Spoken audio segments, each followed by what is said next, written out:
The vital element.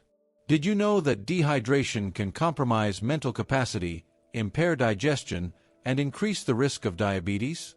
Yes, an act as simple as drinking water is essential for our health, but many people still neglect it. That's why today, we're going to share important secrets from Dr. Barbara O'Neill. These will help you promote hydration correctly and avoid mistakes that can harm your health. So, let's get to the information. Barbara emphasizes that water is the second vital element necessary for life, with oxygen being the first. While the act of breathing is involuntary and we do it all the time, the act of drinking water is still not practiced correctly by many people. In fact, where there is no water, there are usually no people living, right? The swelling and the true problem. I always ask people, how much water do you drink? These are some of the answers. If I drink water, my feet swell. If I drink water, I go to the bathroom all day. For the doctor, this increased frequency of urination could be a sign of the real problem. The water is not entering the cells correctly. And what is the solution? Barbara points to the importance of sodium and potassium, which are the third and fourth vital elements for humans. When there is a balance between these two elements in the body, it absorbs water correctly. The problem is that most people don't eat enough fruits and vegetables, which are great sources of potassium. Meanwhile, they consume too much table salt. In other words, while sodium levels increase, potassium levels decrease. This causes swelling in the cells and leads to high blood pressure. The Celtic salt solution. The doctor notes that by choosing table salt, people only consume sodium chloride. They miss out on other minerals that are removed during processing. There is a French doctor who wrote an entire book about salt. He said, "When people come to me with hypertension, I introduce them to Celtic salt." Why Celtic salt? Because it is a hand-harvested sea salt that retains over 80 minerals in its composition. Barbara points out that this wide range of minerals helps water enter the cells, promoting effective hydration. To use Celtic salt, she suggests starting by placing a crystal the size of a sesame seed on your tongue. Let the mucous membranes absorb the minerals, and then drink water to help hydrate the cells. The coffee mistake. And what do most people do when they feel tired? They take a break and quickly reach for a cup of coffee. But this can be a serious mistake. We have done studies on caffeine and found that it takes 5 cups of water to offset the dehydrating effect of 1 cup of coffee. So, people are not only not drinking enough water, but they are also becoming dehydrated by the beverages they consume. The doctor notes that people often associate dehydration solely with a dry mouth. But she stresses that excess saliva can also be a sign of dehydration. The right amount of water. So, how do you know the right amount of water to drink? According to Barbara, the calculation is simple. To know how much water should go in, we need to find out how much water comes out. We normally lose about 1.5 liters through urine, 0.5 liters through sweat, 0.3 liters through the intestines, and another 0.2 liters through the lungs. So, every day our body eliminates at least 2.5 liters of water. This means we need to drink at least that amount for the body to function fully. The doctor points out that many people consume too much water at once. This can lead to excessive urination and prevent the body from absorbing the water correctly. To prevent this, Barbara suggests consuming 2.5 liters of water spread throughout the day. And always use a crystal of Celtic salt before each glass for better cell hydration. How dehydration affects digestion. And how can dehydration affect our bodies? It all starts in the digestive system. When we don't drink enough water, the mucous membrane that lines our gastrointestinal tract can become dry and thin. This reduces its ability to protect the stomach from acidity and makes digestion difficult. Without enough water, stools can become hard and difficult to pass, leading to constipation. Furthermore, a lack of water can decrease the production of enzymes and gastric juices, impairing digestion and nutrient absorption. This can lead to abdominal pain, bloating, and digestive difficulties. In more severe cases, Chronic dehydration can lead to electrolyte imbalances and more serious metabolic problems. Case Study 1. The man with stomach pain. One of my 60-year-old patients had been suffering from stomach pain for over 25 years and was taking antibiotics for Helicobacter pylori. 4 months of unsuccessful treatment passed until he came to me, and I was able to investigate the real cause. Barbara discovered that this man was drinking water at the wrong time. Instead of drinking it between meals, the man drank almost a liter of water with each meal. And what is the real impact of this habit? When we smell and chew food, the body releases hydrochloric acid in the stomach to start digestion. By pouring a large amount of water into the stomach with food, the hydrochloric acid is diluted and loses its digestive capacity. This makes the stomach environment more favorable for the development of H. pylori. When this man started drinking water at the correct time, between meals, his stomach wall thickened. The hydrochloric acid, no longer diluted, was able to eliminate the H. pylori naturally. The body healed itself with proper hydration, without the need for antibiotics.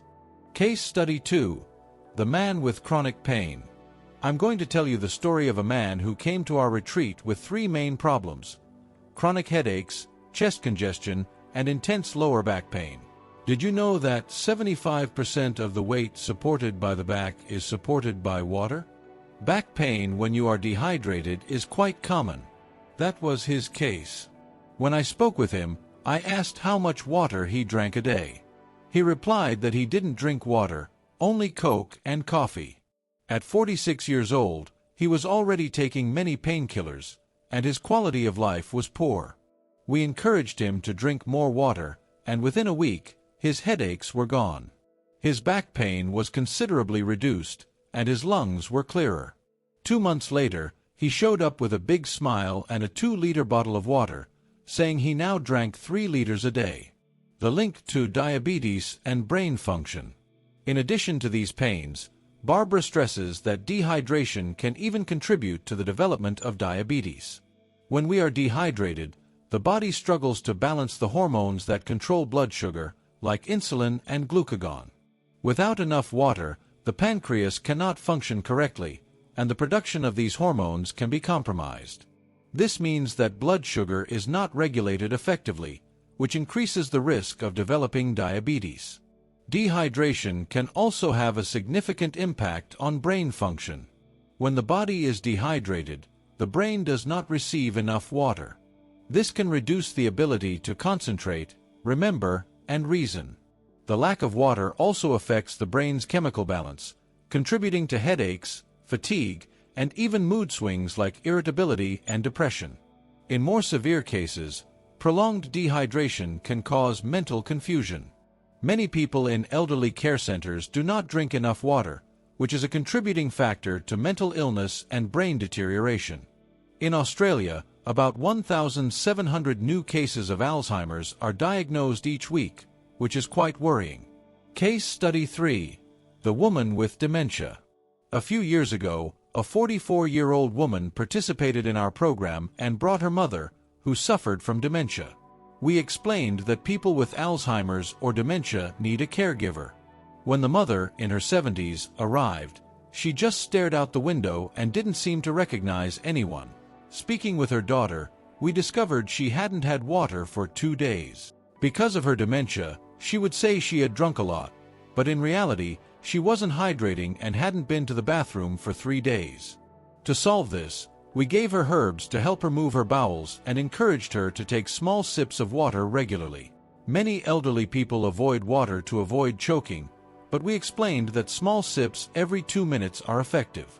Within 24 hours, the lady was lucid, talking, and interacting normally. Her daughter was delighted to see the improvement she hadn't seen in a long time. The vicious cycle of modern habits. Barbara points out that something worrying is happening worldwide. Many people do not drink enough water, do not consume Celtic salt, and do not eat enough green vegetables. As a result, the little water they drink does not reach their cells. They also avoid sun exposure, depriving themselves of vitamin D, which is essential for mineral absorption. These people also try to lose weight by avoiding fats, believing that fat is fattening. This leads them to a high-carbohydrate diet, forgetting that healthy fat provides satiety. Without fat, they end up eating non-stop. It is fiber, proteins, and good fats that provide this feeling of fullness. With a high-carbohydrate diet, water, minerals, and glucose cannot enter the cells. The desperate body resorts to a last resort. It forces the entry of these nutrients, which results in hypertension. Therefore, hypertension can be caused by dehydration, mineral deficiency, magnesium deficiency, vitamin D deficiency, and a high-carb diet. 8 crucial recommendations for hydration. If you've watched this far, these recommendations are crucial. 1. Drink water regularly. Consume at least 2 to 3 liters of water throughout the day, not just when you feel thirsty. 2. Spread out your consumption. Drink a little throughout the day to avoid overloading your kidneys and to ensure constant hydration. 3. Include hydrating drinks. Besides water, you can include drinks like coconut water, but avoid sugary drinks. 4. Consume water-rich foods. Include foods like watermelon, oranges, cucumbers, and lettuce in your diet. 5. Use Celtic salt. Add a small crystal of Celtic salt under your tongue before drinking water to improve cellular absorption. 6. Avoid dehydrating drinks. Limit coffee, black tea, and alcoholic drinks. If you consume them, compensate with additional water. 7. Adjust for activity and climate. Increase water intake during exercise and in hot climates. 8. Monitor for signs of dehydration. Look for signs like dry mouth, dark urine, or decreased urinary frequency. Clear or pale yellow urine usually indicates good hydration. People with specific health problems, such as kidney disease or diabetes, have different hydration needs. If you suffer from any of these conditions, consult a health professional to adjust your water intake. Final call to action. And now I'm curious to know your experience. How many liters of water do you drink a day? Do you already follow the tips we shared here today? Leave your answer in the comments and send this video to your dear friends and family. Let them also make the most of this very important element for our lives, water. Thank you very much for your attention, and see you in the next presentation.